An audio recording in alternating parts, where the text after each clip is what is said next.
이 골로새서는 당연히 골로새 교회에 쓴 편지겠습니다. 골로새 교회는 바울의 개척교회가 아니었습니다. 7절 8절을 보면 바울의 제자 에바브라가 골로새 교회를 개척했습니다. 바울이 로마 감옥에 갇혀있을 때 에바브라가 사도 바울을 신방 옵니다. 그리고 골로새 교회의 여러 가지 문제들을 바울에게 다 얘기를 합니다. 바울이 그 이야기를 듣고 이런 점에서 카운셀링을 해야겠다 편지를 쓴 것입니다. 역사가 요세푸스에 의하면은 헬라의 안티오코스 3세가 2,000명의 유대인들을 골로새 지역에 강제로 이주를 시켰습니다. 그 이후로 이 골로새 지역은 많은 유대인들이 살게 됐는데 예수님 당시에는 남자만 11,000명 정도의 많은 유대인들이 거주하게 되었습니다. 헬라 지역이면서도 유대인 세력이 강한, 그래서 헬라 문화와 유대인 문화가 아주 강력하게 세력을 발휘하는 그런 곳이었습니다. 헬라인들은 천사 숭배 같은 영적인 체험을 통해서 신의 영역에 들어갈 수 있다 이렇게 주장을 했습니다. 유대인들은 구약시대부터 내려왔던 유대 전통을 지키는 것으로 확실한 구원을 자랑했습니다. 골로새 교회는 이런 헬라 문화, 영지주의와 유대 문화, 율법주의의 전통 사이에 끼어서 여러모로 헷갈리고 방황을 했습니다. 바울은 골로새 교회의 문제를 다 듣고도 그러나 감사하는 마음으로 편지를 시작합니다. 왜냐하면 골로새 지방에서 예수님을 믿는다는 것, 그리고 성도들끼리 서로 사랑하며 살아가는 모습이 너무나 귀했기 때문입니다. 이분들이야말로 하늘의 소망을 약속받은 사람들이구나. 그 소망을 가지고 골로새 교회를 힘차게 격려합니다. 그리고 골로새에서 이들이 믿음으로 잘 성장할 수 있다면 온 천하 어디에서도 열매를 맺을 수 있겠구나. 이런 비전 가운데 이들을 격려합니다. 바울은 그들을 향해서 간절한 심령으로 기도 제목을 제시합니다. 9절부터 14절입니다. 9절부터 12절을 보면 한 문장으로 되어 있습니다. 9절, 10절, 11절, 12절 다 이렇게 연결되어 있고요. 결론적으로 한 문장이죠. 이를 요약하면은 채우게 하시고 잘하게 하시고 이르게 하시고 감사하게 하시는 것입니다. 바울의 정보기도는 신앙생활에 어떠한 여정 혹은 단계가 있음을 느끼게 합니다. 출발에서부터 성숙에 이르기까지 우리가 여러 가지 거쳐야 될 단계를 보여주고 있습니다. 첫째는 하나님의 뜻을 아는 것으로 채워가는 것입니다.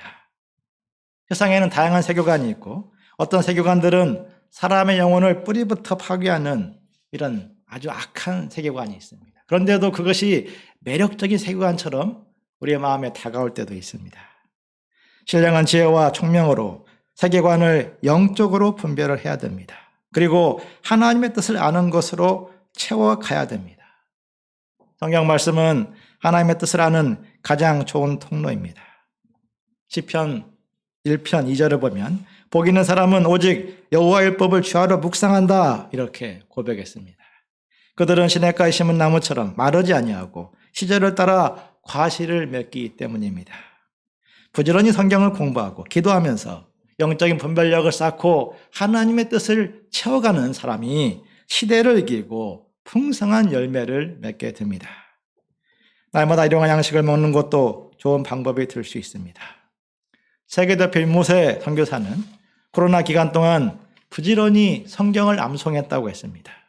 그분은 지난 5년 동안 일용할 양식 노트, 5년 동안 먹은 노트를 꺼내어서 각 나라 요절을 정리해서 카드로 만들고 시간이 있을 때마다 하루에 한두 시간씩 걸으면서 말씀을 드렸습니다. 이번엔 양식을 먹을 때 항상 요절 말씀을 암송했습니다. 그런데 이제 시간이 지나니까 희미해지잖아요. 이번 코로나 기간 동안에 그걸 다 꺼내어서 카드로 만들고 하루에 1시간, 2시간 건강을 위해서 산책을 하는데 산책을 하면서 그 암송을 막 하였습니다. 8개월 동안 약 3,000구절을 다시 암송했더니 거의 모든 상황에서 하나님 말씀이 떠오르고 말씀에 기초하여 사고하게 되었다 이렇게 간증했습니다. 그래야 할 때 선교지에서 들려오는 많은 어려움들 또 많은 문제들 가운데서 어떻게 카운셀링을 해야 되는가 지혜가 떠오르고 하늘의 기쁨이 넘치게 되었음을 간증했습니다. 우리들도 부지런히 하나님의 뜻을 아는 것으로 채워가는 한 해가 되기를 기도합니다. 둘째는 하나님을 아는 것에 자라가도록 기도했습니다. 10절에 자라간다는 말씀은 지속적인 성장을 의미합니다. 우리가 예수님 말씀으로 거듭나서 하나님의 자녀가 되었을 때 주님은 그것을 심히 기뻐하십니다. 마치 새 생명이 태어났을 때 부모가 기뻐하는 것과 같습니다.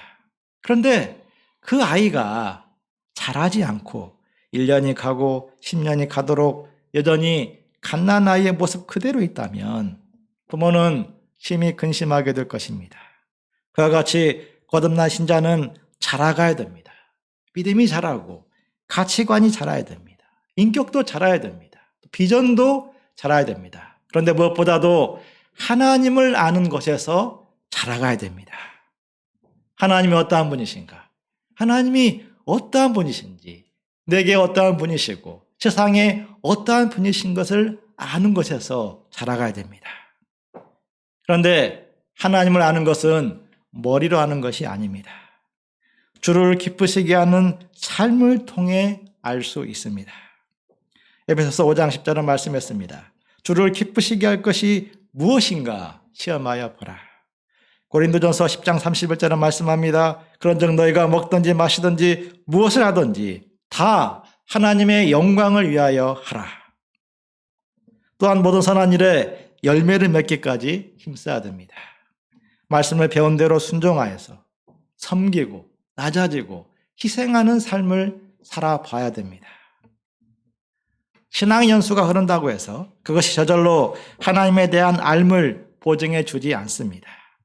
섬기러 오신 예수님을 알기 위해서 높은 자리에서 내려오는 것만큼, 섬기는 자리에서 선 만큼 겸손하신 하나님, 섬기러 오신 예수님을 알게 됩니다. 바울은 그리스도의 장성한 분량에까지 충만한 데까지 이르고자 간절히 기도했습니다. 21년 새해 우리가 새 마음으로 지난 해보다도 하나님을 아는 것에서 자라가는 해가 되기를 기도합니다. 셋째로 인내에 이르도록 기도했습니다. 11절입니다. 같이 읽겠습니다. 시작. 능하게 하시며 기쁨으로 모든 견딤과 오래 참음에 이르게 하시고.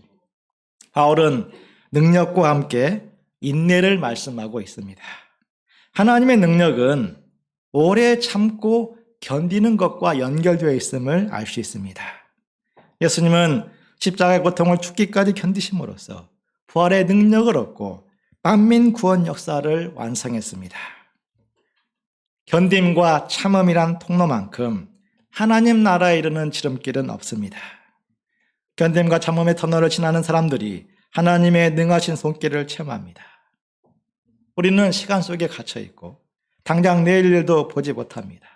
어떤 이들은 오랜 시간이 지나서야 그때 그 시절의 아픔과 고난의 의미를 발견할 수 있습니다. 마치 창세기 요셉이 형들이 곡식을 사러 와서 자기 발 앞에 무릎을 꿇고 탁 절을 했을 때, 아, 그 젊은 날 17살 때 꾼 꿈의 의미가 바로 이것이었구나. 그때 깨닫게 된 것처럼 말입니다. 견디고 참지 못하면 하나님의 연단의 과정에서 오는 고비고비를 견디지 못하고 무너지고 맙니다. 결국 하나님도 아니고 세상도 아닌, 이것도 아니고 저것도 아닌 회색지대에 머물고 맙니다. 모든 것을 견디고 모든 것을 오래 참는 자들은 하나님의 능하신 손길을 체험합니다. 아브라함이 그랬고 모세가 그랬고 다윗이 그랬습니다. 바울은 이르게 하시도록 기도하고 있습니다. 살아가면서 견디지 아니하고 참지 않는 사람은 아무도 없습니다. 예배 시간에도 막 졸음이 오는데 참는 분들도 있잖아요. 우리의 삶에 보면은 매 순간 참는 것들이 사실은 항상 있습니다. 다만 나름의 기준을 갖고 인내하는 것입니다. 이번만 참는다. 3번까지는 견디겠다. 여기까지는 참을 수 있는데 더 이상은 못 참아. 더 이상 견디지 못하겠어. 그러나 바울은 모든 견딤, 오래 참음에 이르기까지 끝까지 인내하도록 기도했습니다. 학업 공부의 어려움을 견디고 직장 생활의 고비를 참는 것입니다. 한 사람을 돕고 섬기는 목자 생활의 아픔과 수고를 견디는 것입니다. 고난이 닥쳐올 때, 나를 힘들게 하는 존재가 나타났을 때 하나님이 나의 내공을 진짜로 키우려고 하시는구나. 나를 정말 능력 있는 하나님의 사람으로 빚어가시겠구나. 그런 인식을 갖고 기도하고 견뎌야 됩니다.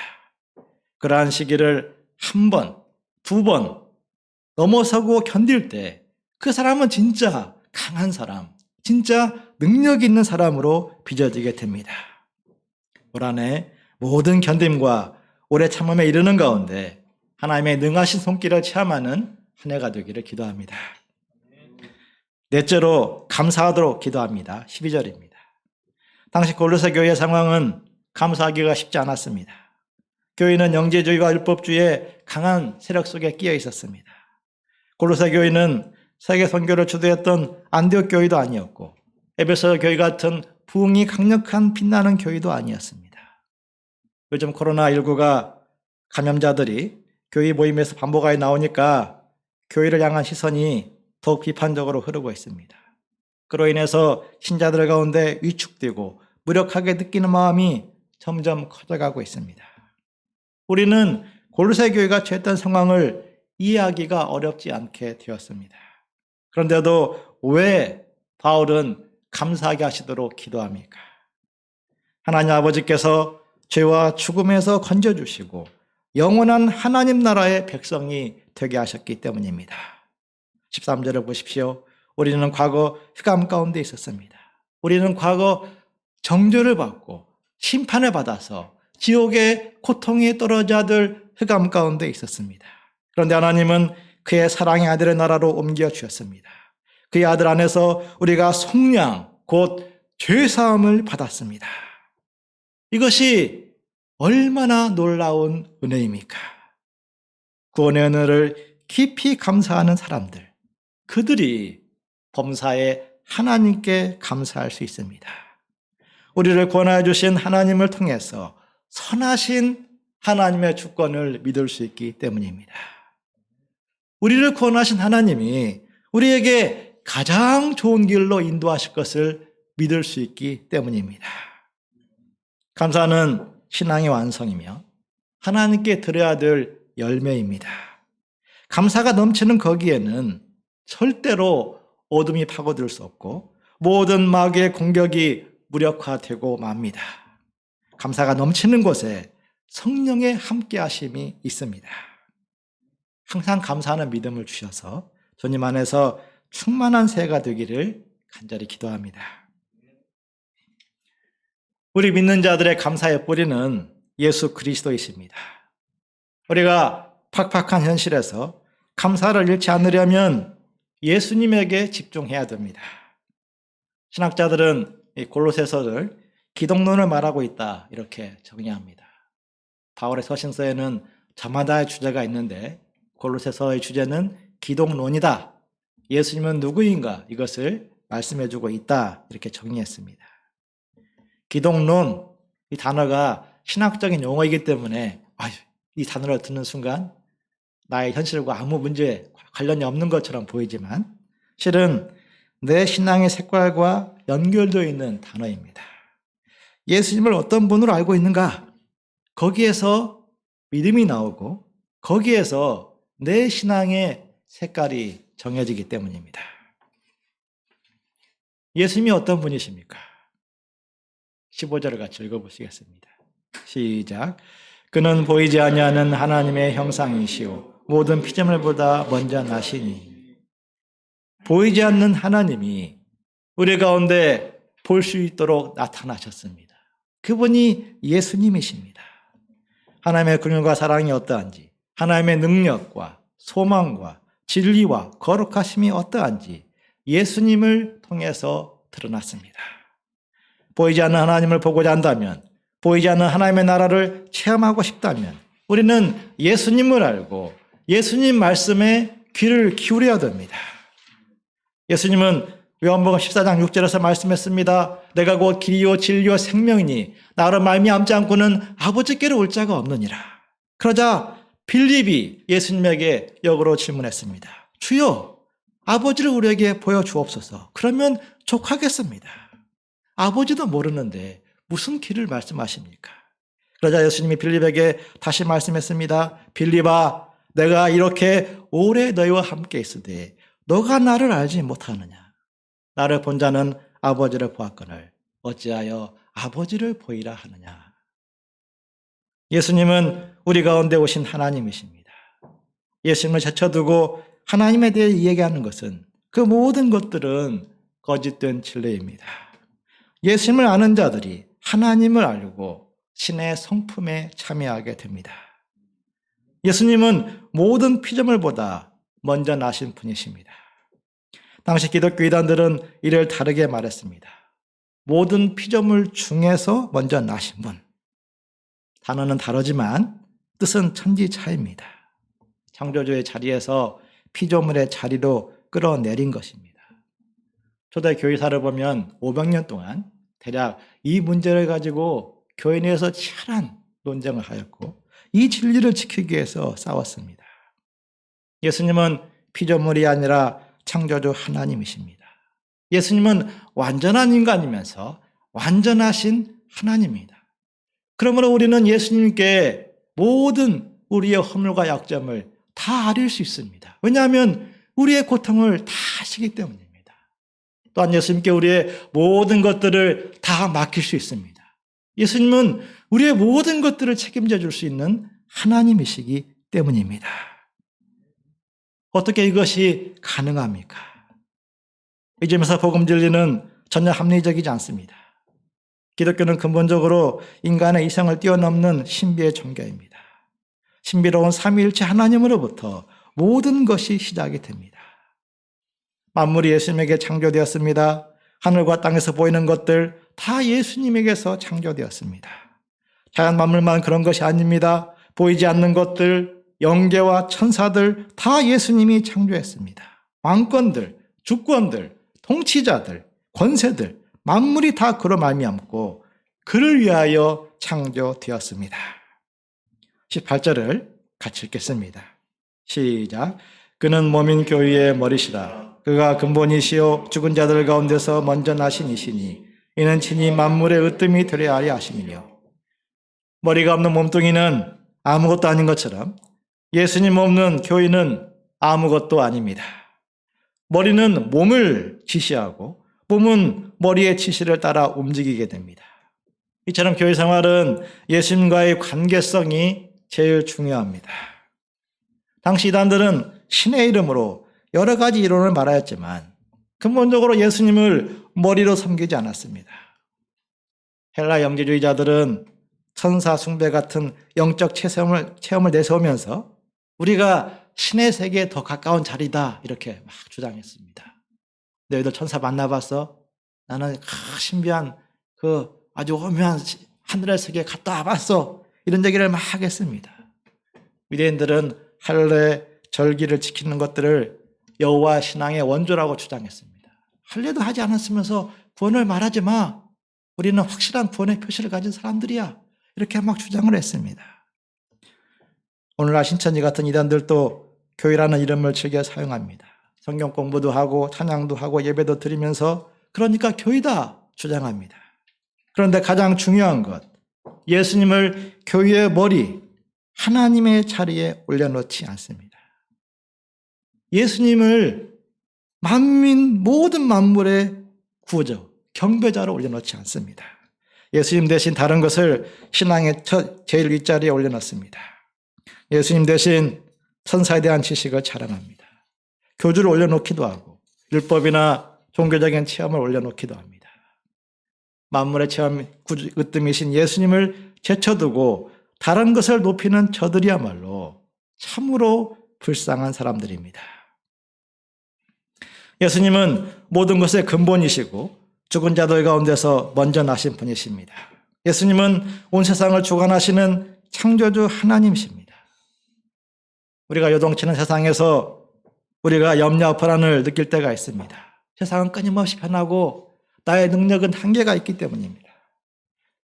당장 현실 문제들이 우리 심령을 압박하 해서 아무것도 할 수 없는 것처럼 느껴지게 만들 때도 있습니다. 예수님 이야기보다도 돈 버는 이야기, 성공신화를 써내려간 사람들의 이야기가 우리에게 더 매력적으로 다가올 때도 있습니다. 그러나 우리 믿는 자들의 인생을 거시적으로 보면 예수님이 모든 것을 주장하고 계심을 볼 수 있습니다. 저는 이것을 많이 느낍니다. 어떤 방향을 잡아야 될지 모를 때 예수님이라면 어떻게 하실까 생각하고 예수님의 부르심을 굳게 붙드는 것이 가장 지혜로운 것입니다. 이는 예수님이 다 책임져 주시기 때문입니다. 예수님은 우리의 마음속 깊은 곳까지 들여다보시는 분이십니다. 예수님은 과거와 현재, 미래까지도 다 아시는 분이십니다. 그리고 모든 것을 합력하여 선을 이루시는 분이십니다. 우리에게 믿음을 주신 분도 예수님이시고 우리의 믿음을 지키고 이날까지 이끌어 오신 것도 예수님이십니다. 예수님이 모든 것의 근본이심을 믿고 따라가기만 한다면 시냇가에 심은 나무처럼 마르지 않고 때를 따라 성령의 열매를 맺습니다.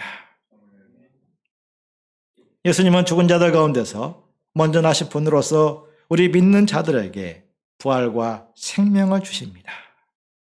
요한복음 1장 4절은 말씀했습니다. 그 안에 생명이 있었으니 이 생명은 사람들의 빛이라. 부활과 생명이 없다면 세상의 어떠한 성공이나 세상의 어떠한 가치도 잠시 피다가 사라지는 꽃과 같습니다. 우리 믿는 자들이 누리게 되는 최고의 축복은 부활과 영생입니다.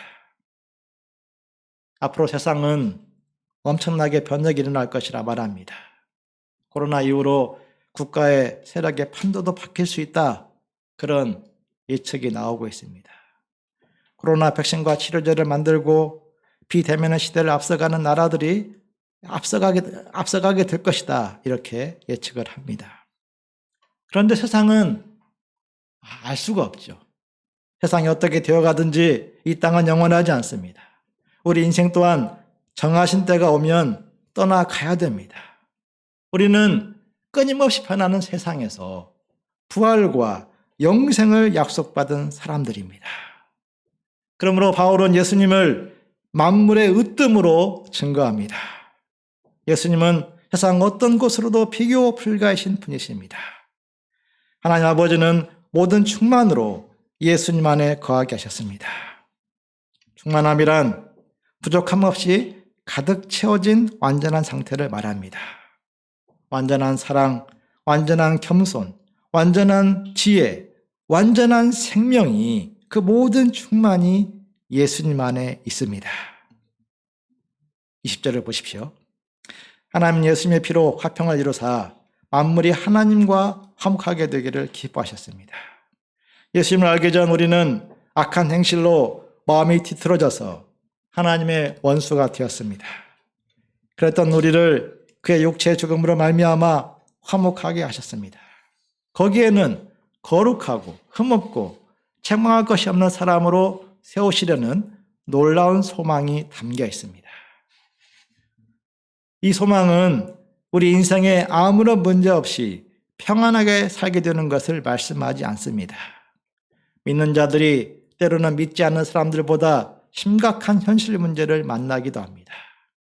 믿지 않는 자들보다 더 곤고함을 느낄 때도 있습니다. 많이 헌신할수록 더 많은 열심을 내고 수고할수록 갈등에 부딪히고 고난을 만나기도 합니다. 그럴지라도 하나님은 그 모든 것을 통해서 우리 한 사람 한 사람을 거룩한 사람, 하나님 보시기에 믿음의 사람, 하나님 보시기에 성숙한 사람으로 빚어가신다는 말씀입니다. 우리가 이 믿음에 거하고 굳게 서서 이 소망에 흔들리지 아니하면 예수님 안에 있는 충만을 맛보게 될 것입니다. 이것이 복음의 비밀입니다. 24절부터 29절에는 바울의 자기 간증이 나옵니다. 24절을 같이 읽겠습니다. 시작.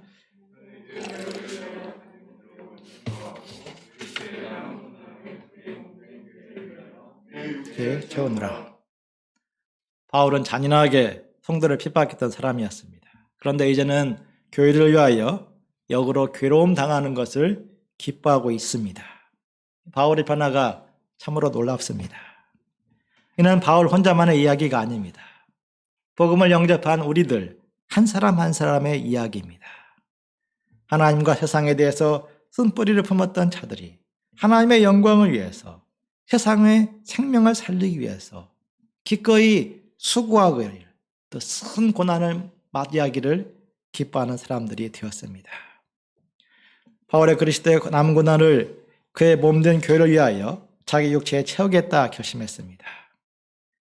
이는 한 사람이 하나님의 자녀답게 살도록 돕는 것, 이것을 말씀합니다. 그것이 그리스도의 남은 고난입니다.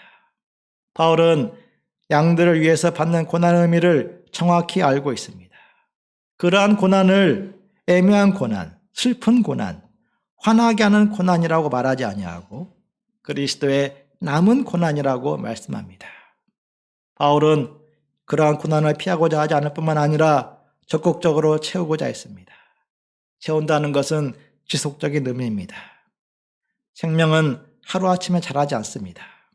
부모들이 아이를 키우면서 공통적으로 갖는 마음이 있죠.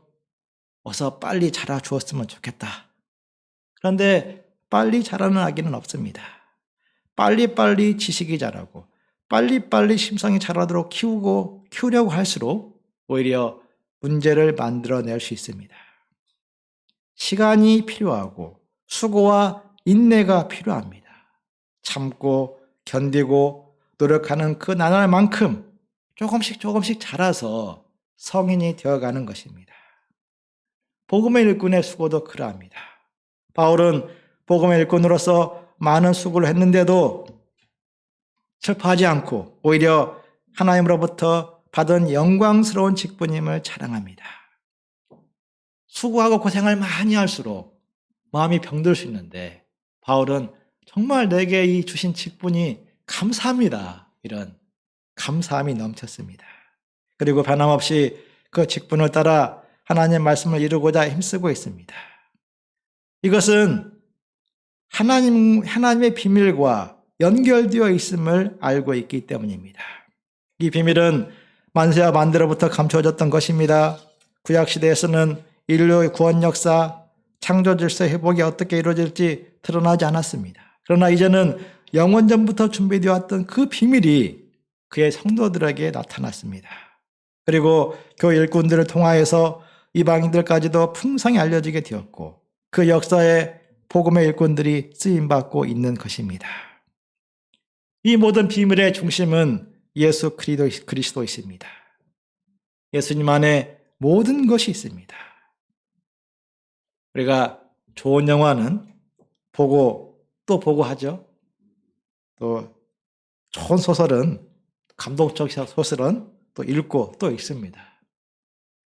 저는 좋은 영화라고 생각이 들면은 보고 나서 또 봅니다. 그럼 볼 때마다 영화가 새롭더라고요.